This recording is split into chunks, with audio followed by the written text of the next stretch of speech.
Hi Sagittarius! Welcome po sa Encourage 888. Ang reading na ito ay para sa entertainment at personal na reflection lamang. So gamitin lamang yung mensaheng tutugma sa iyong situation. So ngayon titingnan natin Sagittarius, sino ba? Sino bang hindi makamove on sa'yo? At bakit?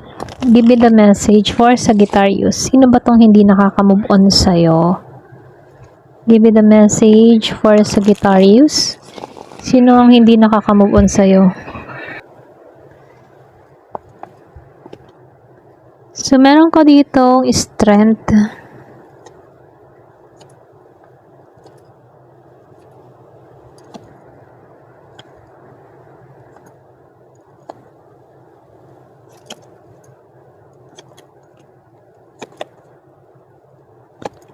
Yung iba sa inyo, meron kang kadiling na earth sign, Taurus, Virgo, or Capricorn. Meron din ako nakikitang Leo. Yung iba sa inyo, meron kang kadiling na Leo. Meron ding Aries, Leo, Sagittarius, Scorpio, Cancer, and Pisces, and Gemini, Aquarius, o Libra. Kung meron kang nakadiling na ganare. Okay? Ayan. So, dito, no, lumalabas tong dalawang to. Kung titingnan malakas dito yung Leo energy. Kung meron kang kadiling na ganito. Then, air sign, Gemini, Aquarius, o Libra. So, lumalabas dito, malakas yung attraction ng taong ito sa'yo. Kumbaga, merong emotional pull. So, nakikitaan ko dito na pilit ng tao na to na kinokontrol. Para bang may pagkokontrol siya sa kanyang sarili. Na huwag ipakita na affected siya sa'yo. Okay?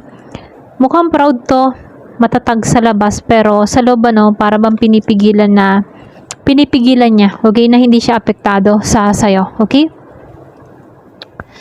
So lumalabas dito, meron kayong sugat mula sa inyong connection dito sa Three of Swords. Pero sinubukan naman ng tao nito na hilumin yung kanyang sitwasyon. Pero hindi na siya kasing sakit dati, para bang unti-unting nakaka-move on na to, pero hindi pa siya totally healed. May feelings na gusto niyang lampasan pero may time na bumabalik sa taong ito. Okay? So, dito, Nine of Pentacles and the Ace of Pentacles reverse. Pareho silang naka-reverse dito. Kumbaga dito, yung bang tipo na nahihirapan siyang maging completely na okay. Ganon yung energy niya. Kumbaga, pwedeng nakakaramdam to ng insecurity, pakaramdam niya na may kulang sa buhay niya, pagkatapos ng connection ninyo, Meron kasing miss opportunity dito, para bang inisip ng tao na to na nasayang yung mga pagkakataon sa inyong dalawa, okay? Pero, nakikitaan ko dito, gusto ng tao na to ng bagong simula sa'yo, pero hindi natutuloy, okay?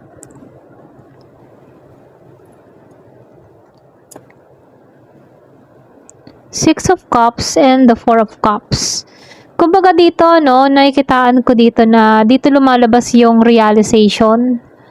Unti-unti niyang nare-realize dito yung halaga mo. Okay? Ganoon naman kumbaga kapag nawala, dun nare-realize ng tao yung halaga ng isang tao pag nawala.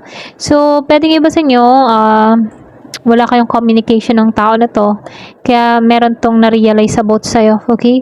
Para bang meron ditong dating bagay na hindi niya pinansin, okay? Kaya dito, hindi niya pinahalagan ikaw Pero ngayon para bang nakikita niya ng taong ito yung halaga mo ngayon. So, nakikitaan ko dito, hindi nito nagawang ayusin or pwede rin pagtrabahuhan ng maayos yung connection ninyo dito, Pero nakikitaan ko dito nagsisi to dahil hindi siya nag-effort sa'yo noon, okay? Nagsisi naman tong tao na to dahil hindi siya kumilos, hindi siya gumawa ng hakbang para makuha kang muli, okay? So, lumalabas dito sa Eight of Pentacles reverse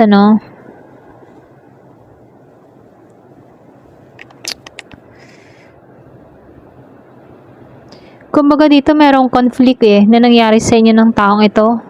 May pride din siya, may ego. Meron ako nakikita kang masakit na nagsalita, masakit magsalita, ganon. Malakas dito ang air sign, Gemini, Aquarius, o Libra. Meron dito nasabihan ng masakit na salita, okay? kumbaga, no, posible kahit siya, yung bang tipo na kahit siya yung nakikipagtalo, nagkakaroon siya ng pride. Alam mo yun, para bang nababaliktad. Kahit siya yung mali, nababaliktad niya hanggang sa mamaya ikaw yung magsasorry. Ganon. Para bang hindi to nagpapatalo, okay? Gusto niya siya yung manalo dito, emotionally. Pero nakikitaan ko dito may guilt naman siya. Para bang nagsisi din tong tao na to sa huli, okay? Yun nga lang, huli na nung nagsisi tong taong ito, okay? Kumbaga, meron ding nagkaroon ng realization dito, okay? Malakas yung past energy pero may pagtatakang, alam mo yun, nagtangka din tong kalimutan ka. Maring meron kayong history ng tao na to na naiwan pero hindi niya magawang tuluyang mawala, no? Ito lang nakikita ko dito, okay? Seven of Cups and the Ace of Wands. Meron ako nakikitang Scorpio, Pisces, Cancer kung meron kang kadiling na ganon. Meron din ako nakikitang Aries, Leo, Sagittarius. Okay? Kumbaga dito, sa water sign, nagiging malinaw itong tao na to kung ano talaga yung gusto niya. Okay? Kumbaga itong taong ito na kadiling mo, nag-iisip tong tao na to na ikaw pala yung gusto niya. Marami tong naging distraction before or pwede rin marami siyang choices or pinagpilian. Pero ngayon mas nakikita ng tao na to kung sino ba talaga yung mahalaga.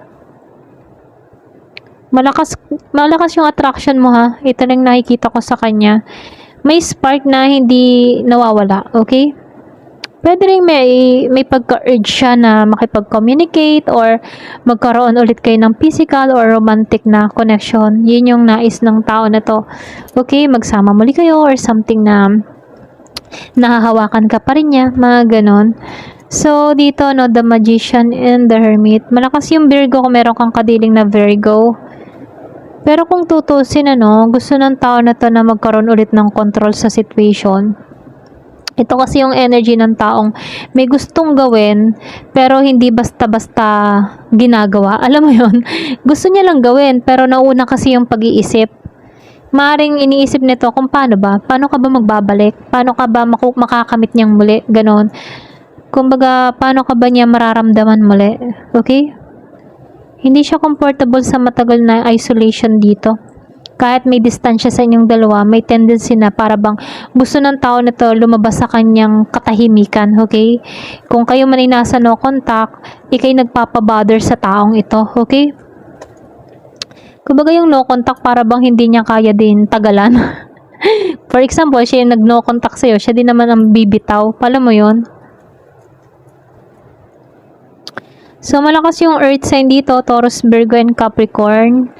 So, may instability sa long-term picture or long-term relationship. Para bang hindi stable. Pwedeng hindi naging maayos yung plano para sa future ninyong dalawa. May family, may lifestyle na gusto mangyari pero hindi nangyari. Or pwede rin merong mga family na involved na naka-apekto sa connection ninyo. Pwedeng merong ayaw sa connection ninyo or may gumulo. Posible ba sa inyo third party, ganyan. Pero nakikitaan ko dito, hindi naman siya naka-moving on dito. Ayaw niyang tanggapin yung ending. Kumbaga, may resistance sa pagbabago at may attachment pa rin sa dating connection. Ito lang nakikita ko. Kumbaga, malakas pa rin yung attachment ng taong ito sa'yo. Okay?